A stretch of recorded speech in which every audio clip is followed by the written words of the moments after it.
let's continue with the serialization and deserialization. What if at times you have a transient variable, but you actually want to go ahead and serialize it? There are situations wherein we have, say, there are WhatsApp messages that are encrypted, there are emails that are encrypted. What if I want to do a customized encryption of my information that goes into a file that only I know about, and when possible, decrypt it? Okay, that's when I would think of something like customized serialization and deserialization. How do I go about it? There is a class called student new which implements serializable, and this is what we have already seen. There is an instance variable called roll number, there is an instance variable called name, there is another instance variable called Aadhaar number which is of type string. Okay, so here there are two constructor methods. One is a zero constructor, one is a parameterized constructor, and here we have display. Imagine I want to write this information, that is Aadhaar number, onto a file, but I don't want to write it directly. Why? Because then if I write it directly, then it is readable by everyone who has access to the file. What I would do is I will write it, but with my own encryption into it. For doing that, if I scroll down, you would notice that there are two methods. These two methods are from the object output stream. We have used those methods before. We have used the write object to write something, or we have used the read object to read an object.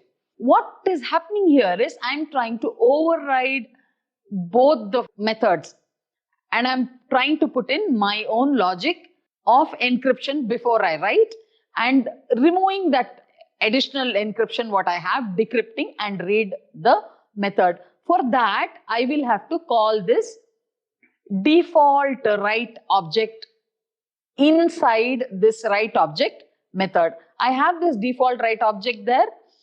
I will write onto the file. When I write, what happens? The non-transient variables will get copied onto the file. Then what happens to the transient variable then? Can you see this encryption, what's happening here? The regular Aadhaar number which is available, I am adding a text 123 before it. And then now when I write os.write object, the encrypted Aadhaar number goes and gets saved in the file. Similarly, when I read also, this default read object is here. The non-transient variables will be read inside the overread read object method. Then this Aadhaar number I am copying onto it, reading the Aadhaar number that is encrypted, decrypting it, and then writing it back to the object's Aadhaar number. This is a method. So here what we are trying to do is, so this is what we would do here. We would override these two methods of write object and read object so that I can encrypt and decrypt the values that are there within the transient variables. Now going to the next topic. What happens when serialization of inherited classes takes place? Now in that there are two scenarios. In the first scenario, we are talking about a parent class that is serialized and a child class that is not serialized. What would happen in this instance? So here is my college student class, which is the child class, and here is the student class, which is the parent class. Okay, and this parent class is implementing this serializable interface. So here the child class, I've written here college student extends the student. That means college student is the inherited class. And here I'm using the word super, R and N, because those two values are there in the parent class. Same thing with super dot display, because that part of the parent class, this method I want to be called. Now, what's happening in the main program? In the main program, I'm creating an object S1 of type college student, with 3 values. I have 10 for roll number, Anu for name, and BCA for the course. BCA is this. Okay, I want BCA to be part of this variable. Okay, and here I'm saying system.out.println serializing and then s1.display. Now, the same method we follow to serialize. Just because there is inheritance there, we are not doing anything extra or anything special. The normal steps for serializing, we have the file output stream, which is connected to the object output stream, and then we have object output stream dot write object, and I'm writing S1 onto it. And to deserialize, I have the reverse process, which is I have the file input stream with FIS, connecting that to the object input stream, and then reading using read object onto this object called S2 and going ahead and displaying. I will execute this file. See, both the serialization and deserialization has happened. What do we infer from this? We infer that if the child class need not implement serializable, serializable as is inherited from the parent class, because parent class has implemented the serializable interface. Now, what is the second scenario in this? The second scenario being these tables get reversed. The child class is implementing serializable. The parent class does not implement serializable. What happens then? For instance, I have a small example here with the class AB being the parent class, which is not implementing the serializable interface. The child class XY, which of course I'm writing here extends because this is the child class. It extends from inheritance from the class AB, and that is implementing serializable. Going back to Java, here are the classes I was talking about. There is the parent class AB, which has a variable I.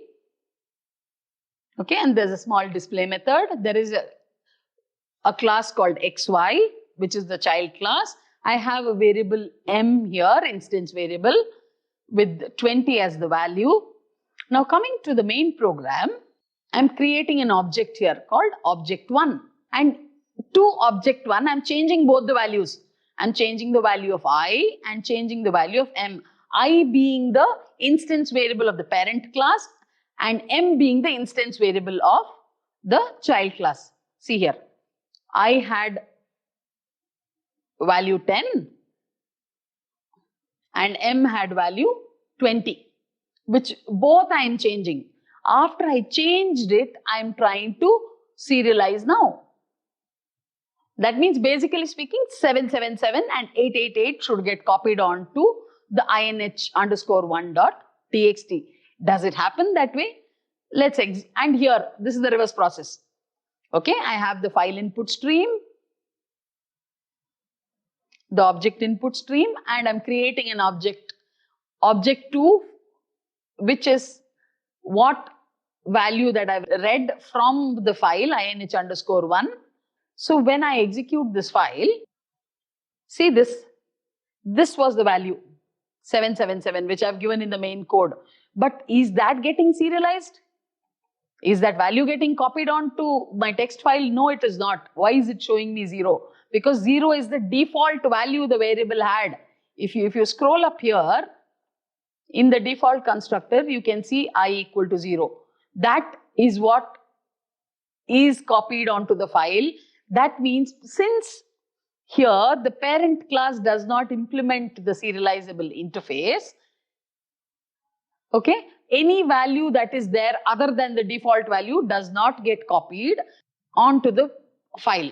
But on the other hand, M is a value that has come from the child class. Okay, that also was 20, I've made it 888, but that 888 value is getting copied. Why? Because the child class is implementing the serializable interface. What happens when the child class implements serializable interface and the parent class does not? What happens here is any instance variable of the parent class, only the default value gets copied onto the file. Any change in the value, anything done, no changes will be copied onto the file. Whereas any changes made to any variable within the child class will get copied onto the text file because it is implementing the serializable interface. So to sum up everything here about inheritance and serialization, if a superclass is serializable, then according to normal Java interface rules, all subclasses of that class automatically implement serializable. Implicitly it happens. I don't have to do anything extra within the code. But on the other hand, if the parent is not serialized and the child class or classes are serialized, then the parent class variables will not persist. Persist is another name we say for storing of the state of an object, or the state of the parent will not persist in the file.